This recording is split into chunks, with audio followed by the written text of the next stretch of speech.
লক্ষ্মীপুর লক্ষ্মীপুর জেলা বাংলাদেশের দক্ষিণ পূর্বাঞ্চলে অবস্থিত একটি ঐতিহ্যবাহী এবং সমৃদ্ধশালী জেলা। এটি তার ইতিহাস, ঐতিহ্য এবং সংস্কৃতির জন্য বিশেষভাবে পরিচিত। লক্ষ্মীপুর জেলার ইতিহাস প্রাচীন এবং সমৃদ্ধ। ধারণা করা হয় এটি মুঘল আরাকান শাসনের সময় গুরুত্বপূর্ণ বাণিজ্যিক কেন্দ্র ছিল। লক্ষ্মীপুর অঞ্চলে প্রাচীনকাল থেকেই কৃষি ও ব্যবসার প্রসার ঘটে। এখানে মুসলিম ও হিন্দু সংস্কৃতির এক অনন্য মেলাবন্ধন দেখা যায়। ব্রিটিশ শাসনামলে লক্ষ্মীপুর ছিল একটি গুরুত্বপূর্ণ প্রশাসনিক অঞ্চল। 1971 সালে মুক্তিযুদ্ধের সময় লক্ষ্মীপুর জেলা গুরুত্বপূর্ণ ভূমিকা পালন করে। এখানে পাকিস্তানি বাহিনীর বিরুদ্ধে মুক্তিযোদ্ধারা বেশ কয়েকটি সাহসী লড়াই করেন।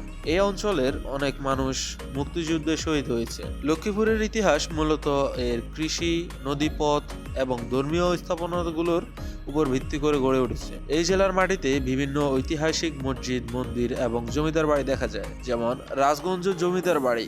এটি একটি ঐতিহাসিক স্থাপনা যা স্থানীয় জমিদারি ইতিহাসের সাক্ষ্য বহন করে।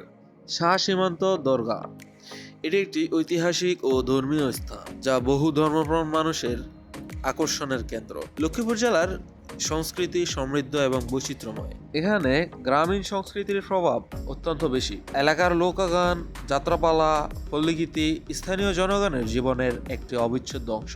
বিশেষ করে মাইজ ভান্ডারী গানের বিশেষ প্রভাব লক্ষ্য করা যায়। লক্ষ্মীপুর জেলার বিভিন্ন দর্শনীয় স্থান রয়েছে, ভ্রমণ পিপাসুদের আকর্ষণ করে।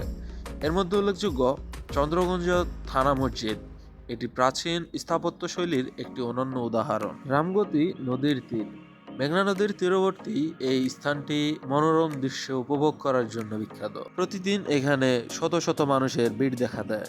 লক্ষ্মীপুর জেলার অর্থনীতি মূল কৃষি, মৎস্য সম্পদের উপর নির্ভরশীল। এখানে পাট, সরিষা এবং অন্যান্য ফসলের চাষ হয়। পাশাপাশি মেঘনা নদীর উপর ভিত্তি করে মাছ চাষ এবং ব্যবসাও উল্লেখযোগ্য। লক্ষ্মীপুর জেলার ইতিহাস, ঐতিহ্য এবং সংস্কৃতি একটি অনন্য পরিচিত বহন করে। এর প্রাচীন স্থাপনা, মুক্তিযুদ্ধের স্মৃতি এবং সাংস্কৃতিক বৈচিত্র্য এই অঞ্চলকে বিশেষ মর্যাদাপূর্ণ করে তুলেছে। লক্ষ্মীপুরকে সঠিকভাবে সংরক্ষণ ও উন্নয়ন করা হলে এটি বাংলাদেশের একটি গুরুত্বপূর্ণ পর্যটন ও সাংস্কৃতিক কেন্দ্র হিসেবে পরিচিত হবে।